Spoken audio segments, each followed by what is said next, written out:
Hal yang patut kita syukuri sekarang ialah masih diberikan umur panjang oleh Allah Subhanahu wa taala, dan alhamdulillah kita telah melaksanakan ibadah puasa. Ini perlu kita syukuri. Ingatlah firman Allah Subhanahu wa taala, la in syakartum la azidannakum.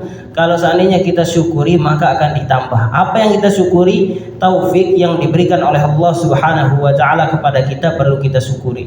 Kita bisa melakukan puasa, maka ini adalah taufik dari Allah Subhanahu wa taala kepada kita, patut kita syukuri. Kalau seandainya kita mensyukuri taufik ini berupa puasa yang kita jalankan, maka insya Allah Allah Subhanahu wa taala akan memberikan kita kesempatan untuk melakukan puasa lagi.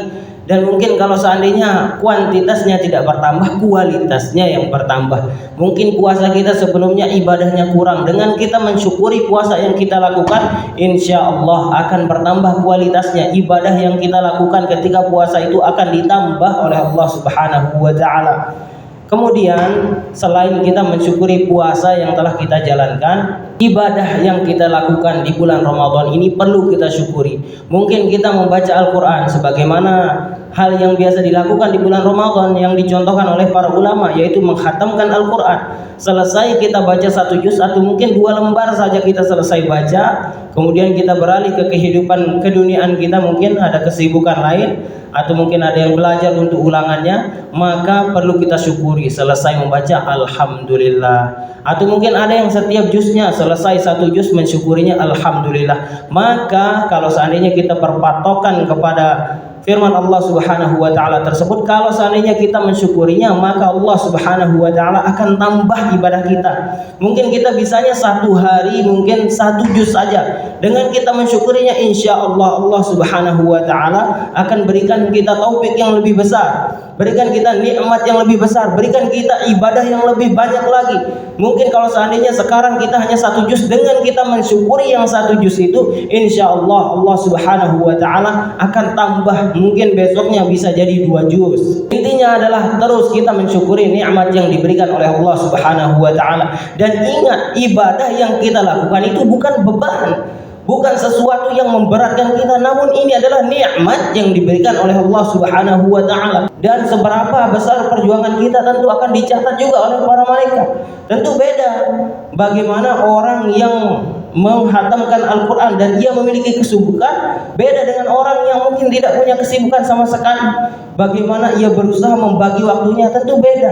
Jadi kalaupun seandainya kita memiliki kesibukan, jangan sampai kesibukan yang kita lakukan melalaikan kita dari baca Al-Quran.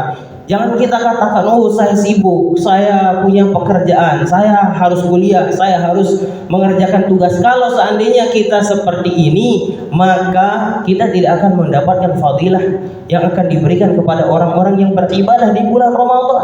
Bulan Ramadan ini bulan di mana dilipat gandakannya amal baik seseorang, amal ibadah seorang dilipat gandakan di bulan Ramadan ini. Amal ibadah itu dilipat gandakan dengan kemuliaan tempat dan waktu. Kalau tempat kita bisa lihat, kalau seandainya seorang, di dalam hadis dijelaskan orang yang sholat di Masjidil Haram itu lebih utama, lebih besar pahalanya daripada orang yang sholat di masjid biasa.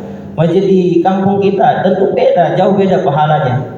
Lalu bagaimana dengan kemuliaan waktu? Ini dicontohkan di bulan Ramadan. Jadi kembali lagi, kalau seandainya kita sudah beribadah di bulan Ramadan ini, maka perlu kita syukuri dengan lafaz alhamdulillahirabbil alamin. Hadirin yang dirahmati Allah Subhanahu wa taala, kembali lagi saya mengajak kepada diri saya pribadi dan kepada hadirin yang dirahmati Allah Subhanahu wa taala agar kita selalu mempertahankan bacaan Al-Quran kita. Jangan sampai bacaan Al-Quran kita kendor. Jangan sampai kita berkata kita sibuk. Lihat ada banyak sekali orang yang bagaimana rutinitasnya, bagaimana kesibukannya. Ya pegawai kantor mungkin yang kerjanya 9 jam per hari, dan bahkan di bulan Ramadan tidak berkurang jam kerjanya, namun masih bisa menghatamkan Al-Quran di bulan Ramadan ini, masih bisa membaca minimal 1 juz di dalam 1 hari. Lalu bagaimana dengan kita yang mungkin kesibukan kita tidak seberapa? Intinya adalah mari berusaha terus kita prioritaskan Al-Quran ini. Kalau kita merasa tidak punya waktu, maka itu kita sudah bohong kepada diri kita sendiri. Lihat setelah kita tarawih, setelah kita sholat witir, Setelah itu masih ada waktu. Kalau tidak sempat mungkin sebelum kita makan sahur, santap sahur masih ada waktu, atau mungkin setelah subuh masih ada waktu. Namun kita seringkali merasa sibuk, dan apa yang kita lakukan setelah tarawih hanya berbincang-bincang saja, tidak beribadah kepada Allah Subhanahu wa taala, melakukan hal yang sia-sia. Na'udzubillah min dzalik.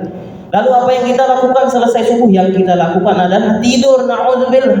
Lalu kita katakan diri kita sibuk. Apakah pantas kita berkata kita sibuk, kita tidak ada waktu untuk membaca Al-Quran? Ini tidak pantas. Oleh karenanya saya mengajak kepada diri saya pribadi dan kepada hadirin yang dirahmati Allah Subhanahu wa taala sekalian, agar kita selalu berusaha untuk terus membaca Al-Quran. Lihat bagaimana yang dicontohkan oleh Nabi Muhammad sallallahu alaihi wasallam, bagaimana yang dicontohkan oleh para sahabat radhiyallahu anhu, bagaimana yang dicontohkan oleh para ulama. Di bulan Ramadan mereka berusaha untuk menghatamkan Al-Quran, mentadabburi Al-Quran, membaca Al-Quran, qiraatul Quran, tilawatil Quran, berusaha untuk memperdalam Al-Quran, berusaha banyak-banyak membaca Al-Quran. Jangan sampai kita kalah oleh orang-orang soleh yang dimana dari segi ibadah saja kita sudah kalah. Namun di sini kesempatan kita untuk meniru apa yang dilakukan oleh orang-orang soleh. Lihat bagaimana diriwayatkan para ulama yang punya kajian, yang punya ada kegiatan ngaji, mengajar.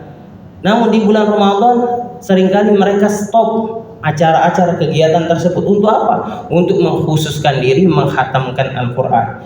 Ingat, fadilah membaca Al-Quran itu sangat luar biasa. Di luar bulan Ramadan sudah dijelaskan di dalam hadis bahwasanya satu huruf itu bernilai satu kebaikan. Wal hasanatu bi asyri amsalihha, dan satu kebaikan itu akan dilipat gandakan menjadi 10 kebaikan. Bayangkan, bismillahirrahmanirrahim, 19 huruf 190 kebaikan. Jangan kita katakan, oh ini kita perhitungan berarti beribadah. Bukan. Kita lihat contoh dari para sahabat dan apa yang dilakukan Nabi Muhammad sallallahu alaihi wasallam. Nabi Muhammad sallallahu alaihi wasallam senantiasa memotivasi para sahabat dengan apa? Dengan hadis-hadis yang kita dengar sekarang ini. Betapa banyak hadis yang kita dengar berisi fadilah amal. Dan ini merupakan motivasi yang diberikan oleh Nabi Muhammad sallallahu alaihi wasallam kepada para sahabatnya. Jadi sah-sah saja. Sebagaimana kita lihat juga hadis tentang puasa. Man shoma ramadhana imanan wa ihtisaban ghufira lahu ma taqaddama min dhanbi. Siapa yang berpuasa di bulan Ramadan imanan karena keimanannya, wa ihtisaban mengharap pahala hanya dari Allah Subhanahu wa taala. Jadi ada kata ihtisaban di sana. Jadi sah-sah saja, tidak apa-apa. Di luar bulan Ramadan itu pahala orang yang mengaji satu huruf itu 10 kebaikan. Bismillahirrahmanirrahim, 19 huruf 190 kebaikan hanya dengan duduk saja. Dan itu di luar bulan Ramadan. Bagaimana dengan di dalam bulan Ramadan? Tentu akan dilipat gandakan lagi.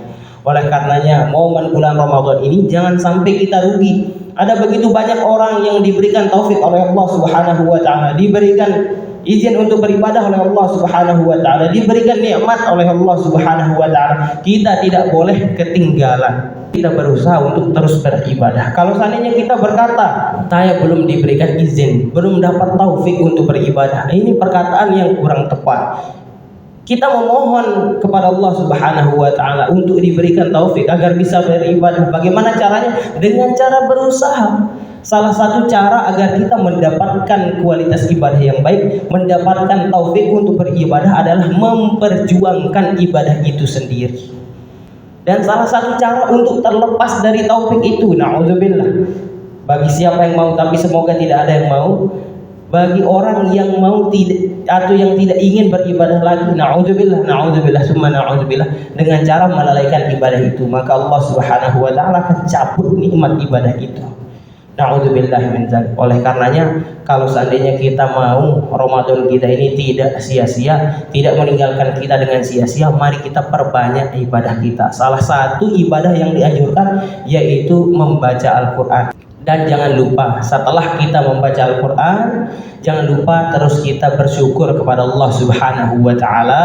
Kita lafazkan alhamdulillahirabbil alamin di lisan kita, dan di hati kita benar-benar kita mensyukuri nikmat yang diberikan oleh Allah Subhanahu wa taala.